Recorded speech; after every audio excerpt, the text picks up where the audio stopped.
NEET paper leak मामले पर कांग्रेस का प्रदर्शन, केंद्रीय शिक्षा मंत्री का फूंका पुतला। चूरू में कांग्रेस नेताओं ने केंद्र सरकार पर साधा निशाना, उच्च स्तरीय जांच की मांग। राजस्थान प्रदेश कांग्रेस कमेटी के निर्देशानुसार नीट पेपर लीक मामले को लेकर बुधवार को चूरू में जिला कांग्रेस कमेटी की ओर से विरोध प्रदर्शन किया गया। आपनी योजना स्थित जिला कलेक्टर कार्यालय के बाहर आयोजित प्रदर्शन में कांग्रेस कार्यकर्ताओं ने केंद्र सरकार के खिलाफ नारेबाजी करते हुए केंद्रीय शिक्षा मंत्री धर्मेंद्र प्रधान का पुतला फूंका और इस्तीफे की मांग की। प्रदर्शन का नेतृत्व जिला कांग्रेस कमेटी अध्यक्ष एवं सुजानगढ़ विधायक मनोज मेघवाल ने किया। इस दौरान चूरू लोकसभा सांसद राहुल कसवा ने कहा कि पेपर लीक छात्रों और अभिभावकों के साथ बड़ा विश्वासघात है। उन्होंने कहा कि कई परिवारों ने कर्ज लेकर बच्चों को वर्षों तक कोचिंग दिलवाई, लेकिन परीक्षा प्रणाली की खामियों के कारण उनकी मेहनत व्यर्थ हो रही है। तारानगर विधायक नरेंद्र बुडानिया ने भाजपा सरकार पर हमला बोलते हुए कहा कि लाखों छात्रों के सपनों को भ्रष्ट व्यवस्था ने कुचल दिया है। उन्होंने कहा कि यह केवल सरकार की नाकामी नहीं, बल्कि युवाओं के भविष्य के साथ अपराध है।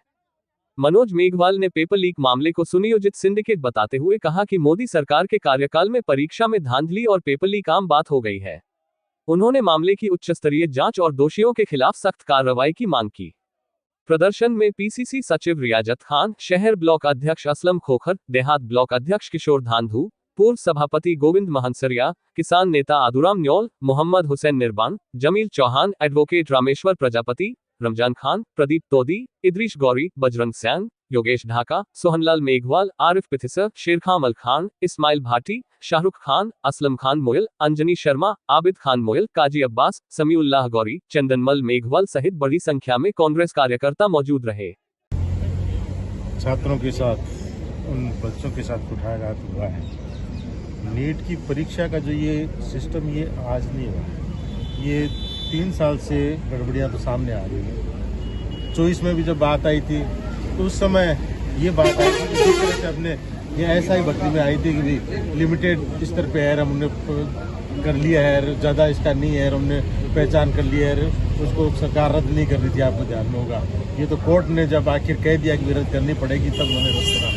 देखिए, ये जो एनटीए एजेंसी है, नेशनल जो हमारा टेस्टिंग एजेंसी है, जिसके द्वारा 2017 में स्थापना हुई, बार बार पेपर्स लीक होते हैं। एनईटी का एग्जामिनेशन 2026 का फिर लीक हुआ।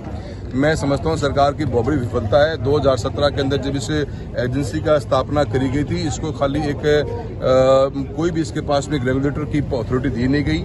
3 बेसिक काम होते हैं, प्रिंटिंग है, ट्रांसपोर्टेशन और स्टोरेज है।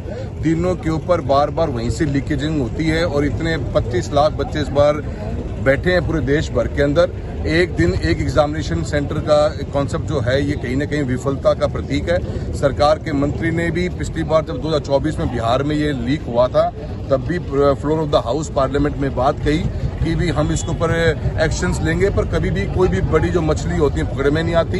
किन लोगों के सहारे बार बार ये जो हमारे जितने भी कोचिंग सेंटर्स हैं, उनका वहाँ पे इस चीज़ की आकृति मिलती हैं। सरकार का कोई भी इसके ऊपर मजबूती का स्टेप है नहीं।